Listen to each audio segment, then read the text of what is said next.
Mga kaparokya, bago natin umpisahan ang ating online viewership ay may pag-uusapan lang po tayo patungkol sa Madlang People Noontime Show. Pero bago yan mga kaparokya, humihiling ako na pakisubscribe ang aking YouTube channel, pakiclick ang bell icon para una kayo ma-notify sa mga bagong video na ilalabas ko at pakidami nyo na din na i-follow ang aking Facebook page na Mega TV at ang aking TikTok account na Kaparokya TV. Maraming salamat! So yun nga mga parokya, napansin ng isang international artist ang panggagaya sa kanya sa isang segment ng isang noontime show at ito nga po ay si Snoop Dogg. Well, kamakailan nga ay naging contestant ang impersonator ng American singer na si Snoop Dogg sa Kalokalike segment ng It's Showtime. At ayon sa tunay na Snoop Dogg ay wow, get it, nephew. So talagang proud ang international artist na si Snoop Dogg na tila masaya at mangha ang nasabing artist kung saan ni-reshare pa nito sa kanyang official Instagram account ang nasabing video ni Carlos mula sa Tondo, Manila na siyang sumali sa segment ng It's Showtime na Kalokalike. So, pang-international na ang peg ng mga Kalokalike participants dahil kamakailan lang din ay pinost din ng original Bruno Mars ang nag-impersonate sa kanya na tila kuwang-kuwa ang galaw at boses nito. Pero in fairness, sa mga international artist, kapag ginaya sila, parang proud pa sila. Samantalang pag ang mga Pinoy akala mo iniinsulto na. Tara ating alamin ang online viewership ng dalawang bigating noontime show.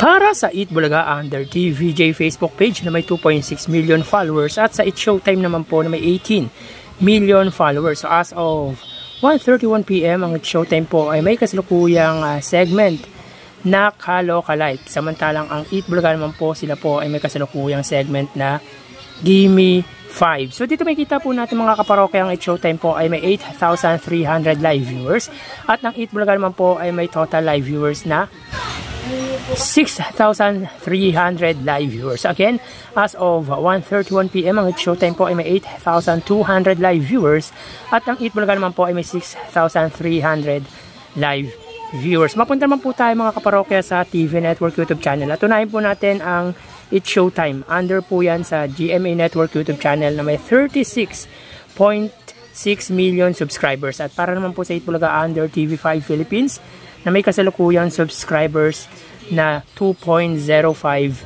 million. So as of 1:32 PM ang It's Showtime under GMA Network, sila po ay may 24,000 viewers.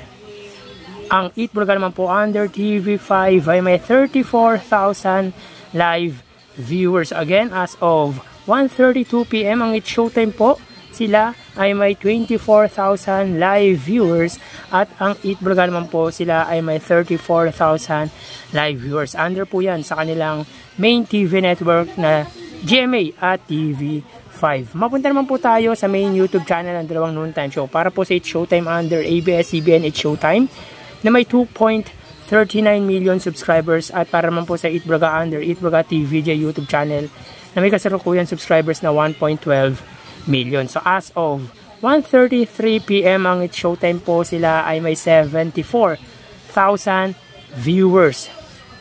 Ang Eat Bulaga naman po, sila ay may 89,000 live viewers. Again, as of 1:33 PM ang It's Showtime, sila po ay may 76,000 live viewers at ang Eat Bulaga naman po, sila ay may 89,000 live viewers. So bali ang total na nakuha ng dalawang noontime show ay mga kaparokya, bago natin bigay ang total live viewers ng dalawang noontime show ay humiling ako na pakisubscribe po ang aking YouTube channel. Pakiclick ang bell icon para una kayo ma-notify sa mga bagong video na ilalabas ko. At pakidami nyo na din na i-follow ang aking Facebook page na Mega TV at ang aking TikTok account na Kaparokya TV. Maraming salamat! So bali ang total na nakuha ng It's Showtime ay 108,000 viewers. 8,000 po para sa kanilang Facebook Live, 24,000 sa TV Network YouTube channel at 76,000 naman po para sa kanilang main YouTube channel. Ang Eat Bulaga naman po ay nakakuha ng total na 129,000 viewers. 6,000 sa Facebook Live, 34,000 sa TV Network YouTube channel at 89,000 naman po para sa kanilang main YouTube channel. So again mga kaparokya, ang It's Showtime ay may 108,000 live viewers at ang Eat Bulaga naman po ay may 129,000 live viewers. So, yan po ang lumalabas sa kanilang online viewership as of 1:35 PM. At mamaya magbabalik pa po tayo sa huling bahagi ng ating online views update ng dalawang noontime show. Magpapaalam po muna ako pansamantala. Ingat po tayo. Thank you and God bless.